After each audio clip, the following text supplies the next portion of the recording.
ogamba otya nyabo? Ndi bulungi, ogamba otya ssebo? Webale kunnoonya. Onsanze ku mulimu. Sanze ku mulimu oyiyo yiya kawogo. Noonya kasente. Ya, tugulire ku taata sukaali. Amanya go gwani? Nze Bakita Tressy. Bakita liri ekika? Liri ekika. Lye baasalawo okumpa. Ozaalibwa mwaka ki oba olina emyaka emeka? Abasinga bagamba toli muwala wa kireva gye. I'm a born of 2002, 29th of December. Nina emyaka 2. Myaka 2. Ngenda kuweza 21 this December 29th. Mbadde nkuwa 18. Nina 2. Kuba natudde senior 6 kati nina 2. Najitula last year. Yeah. Ogenda kweyongera ku university oba wagambye kokomaawo? Kama wanaaba nsobosezza nandiyagadde okweyongera because njagala nnyo ebintu by'okusoma. Tressy, okuze ne muzeeyiwo oba okuze bulamu bubwo?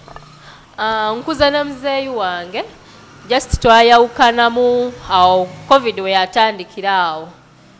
We nava ewaka ngende ntandika okunoonya ku ssente cause by then abayimbi bali babagadde ate nga kyokulya twali tukijja mu kuyimba so nalina okwesitulasitulamu ngende nange noonye ku ssente so nava ewaka during covid times.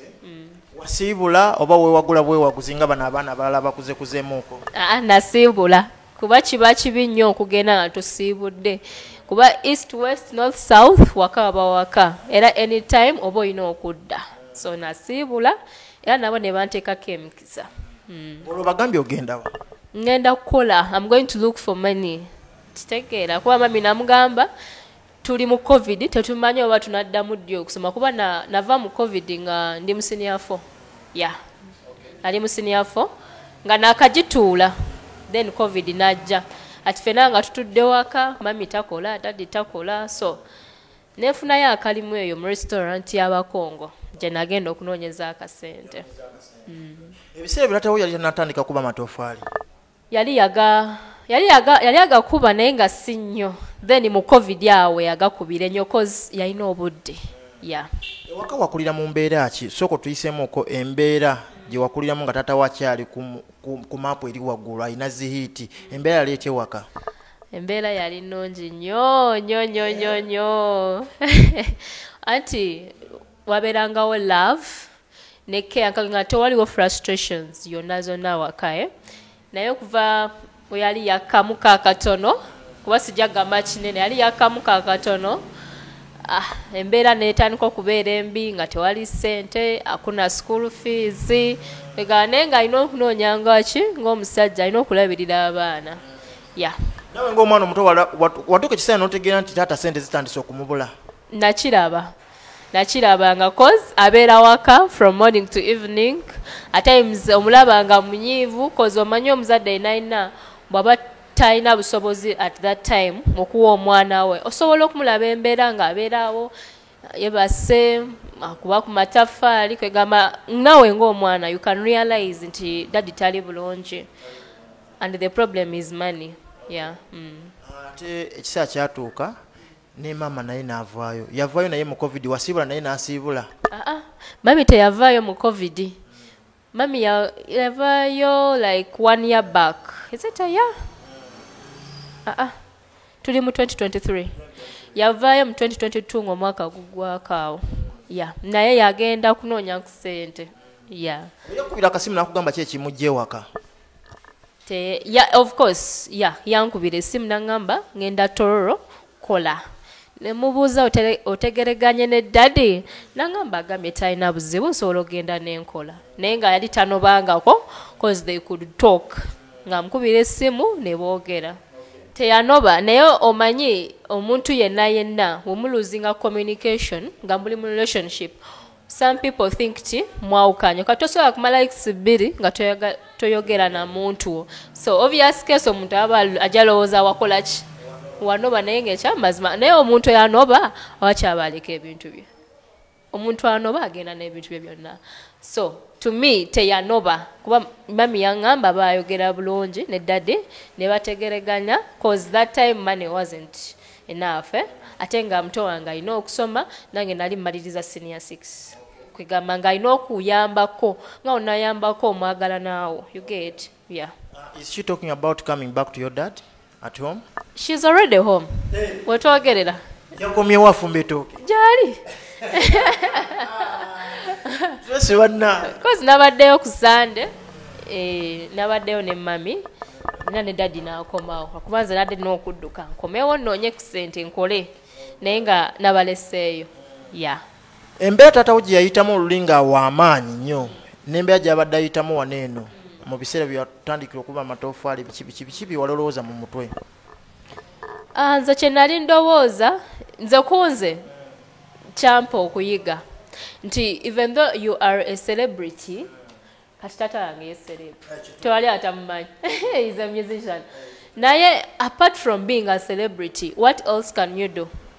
Ate wange yampa okuyiga obuteegulumiza kitegeera oba osobola okubeera omuyimbi kati kuba tojja kubeera ng'oyimba buli kaseera. Another part of you, what can you do? Yanjigiriza okubeera nga olikale ng'otetenkanya okuba okuyimba kale for instance tekuliiwo kyekirala kyensobola okukola okuwa blooka nange nno nagakubako okuba nga blooka nga kuzuukusa ku makya saameka sawange nga ffe tugenda tukima amazzi so I would also admire nengamba nange njagala gakuba naye muganda wange blooka limenya era uga daddy oyina amaanyi naye blooka limenya osobola okukuba n'ositula bati akatiba nga liyise ng'olina okuddamu that life nedda esente z'omusajja ogenda ziwa ekitiibwa nnyo nziwa ekitiibwa kuba mundaba gye ziva esente za boyfriend olina oziwa ekitiibwa boyfriend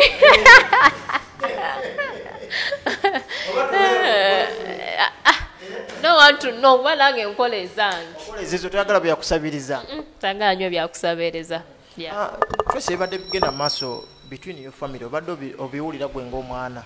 Yeah, I always follow up. Madde nga mbiwulira between your family and the Mayanja family. The Mayanja family, yeah. I once heard Palazzo saying that obo Oluganda si, I don't know, something like that. Naye kyannuma because yalinga amwegaana. Naye nga to be honest, if you look at Palazzo and you look at Clever J, in the face, tosobola kubaawula.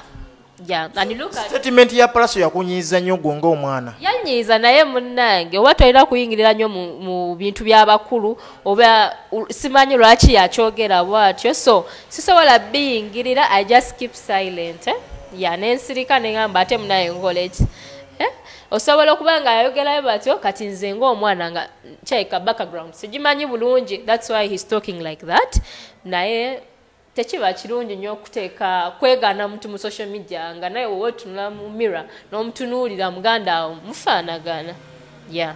So obadde otera okukyalako mu Mayanja family eyo oba n'ogendako wa Chameleone oba wa Wiz oba wa Palazzo oba wani?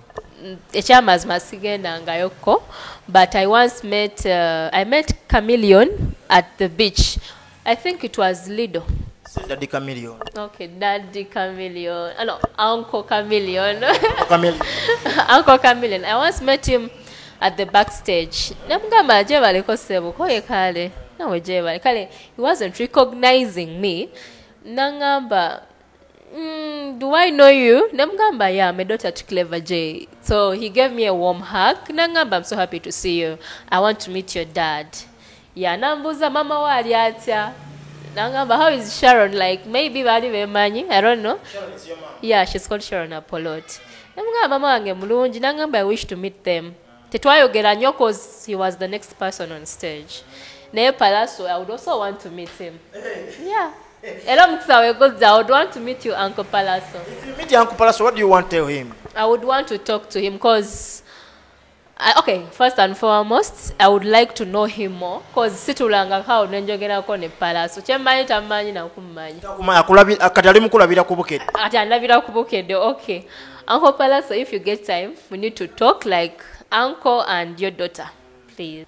Jjajja saafuna nnyo obudde okwogera naye cause namulaba jjukira abadde nga mu kyalo ate ngeri gyakuzeekuze emyaka osobola kutandika muga daddy jjajja buzibu ki bugenda maaso ne daddy ne uncle so naye aba tamanyi bulungi what I know yeah.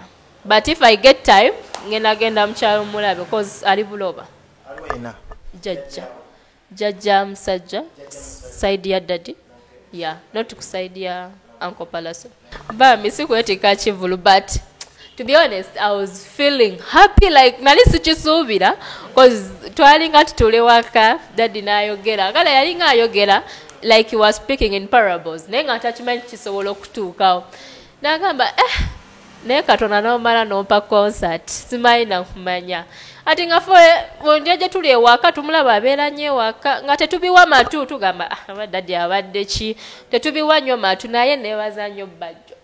Thank you Mr. Bajjo. Webale kuleetera okay. Webale kuleetera taata wange ekirooto kye ku coming true. He always wanted a concert. Thank you Mr. Alien Skin. Webale kuwa taata wange wamuwa kolabo nga takuwadde yadde 10. That is love. Muyimbi kyasobola okuwa kolabo nga temuwadde yadde ekyo. Kisoboka nga yakawa Alien Skin, video nateekamu ssente, audio nateekamu ssente. Kimu kikye. Thank you Mr. Alien Skin. Era mukama kwekyo singa okwagala kwe hits. Alien Skin alina omutima naye ogwagaliza talina buzibu. Nyo Alien Skin, he's one of a kind. Nze nali sikisuubira na kusuubira nti Alien Skin could give my dad a collabo. Hot one. A hot binyuma bitya. Otandika okukaaba. Amaziga gava ku ki? To be honest, amaziga ago gye gava nali zijukiza bujukizi ebbanga ne haso gye twayitamu ne taata wange ebbanga eryo nga anoonya kasente naye nga tewali asobola muwa kutu cause after him declining his friends ne babula. I could never see his friends kuba balinga bajja ewaka before nga China hit naye nga tebakyajja masimu tebakwata nga ndaba bakala ayagalayo emitwalo ng'etaano tewali akwata MP manager we naye n'amulekulira kwegamba nze ekyakasobola okujjako sheds nze ekyankaabya bwali bulumi nassanyu at the same time because I was remembering where we have come from and where we are. Nze nali simanyi kumanya taata wange asobola okuholding a crowd ennene bwetyo. So ekyankaabya lyali ssanyu okulaba taata wange atuuse on top at least, and secondly atuusiza ekirooto kye cause he has always wanted to have a concert. Yagifuna. Ekyokusatu nga nzijukira background yaffe obulumi bwe twayitamu ennaku gye twayitamu you get so byonna nawe nabigatta kye nalina okukola kwe kukaaba. Kiwulikika kitya ng'okuliddeko mu bulamu nga mulina ssente ne mutuuka ssente ate ne zigenda nga tewali yadde n'ebibiri? Kiruma cause muba mumanyidde embeera ennungi mugaati kuliko Prestige amata weegali then watuuka ekiseera ng'olina kulya lumonde watuuka ekiseera ng'olina okgenda mu nnimiro weerimira ekyokulya. It hurts but it's a lesson. Chikuwa lesson kyampa lesson kuba nze nali nga mbeera awo nize daddy aleese ki nga tutikula you know naye ever since we twa decliningamu then nensobola okuyiga nti Tressy olina okukwata enkumbi nawe ogenda olime muwogo gwe munaafumba ekyeggulo oba ekyemisana. What I have to my dad is that I love you so much. Webale kunjagala. Webale kumpeerera up to senior 6 and hopefully I have to also continue. Webale tubeera mu mbeera embi n'ennungi webale tutatusuulawo. Then the message I have to my Anja family is that I would like to see you, my Anja family and my dad reunite again. Mina bintu byokubanga mwewalana kuno kunsi tukyalako bukyazi you get so these things of wrangles ain't good. Then mbadde manyi if we are one, we could make something better and good. Because I've been waiting for a collabo. I once had kumawulire gedda Uncle Chameleone, Uncle Palaso masuubiza daddy collabo. Ne paka kati sikitabangako. Ekyo kiraga nti wakyaliwo obukuku. Please, to show me that again you have reunited, or to show the world your collabo is something very small that you can do. Kitegeera. At least you guys, you try to reunite. Because me, I want to see you one. ate munyuma nga muli one not nga muli separated yeah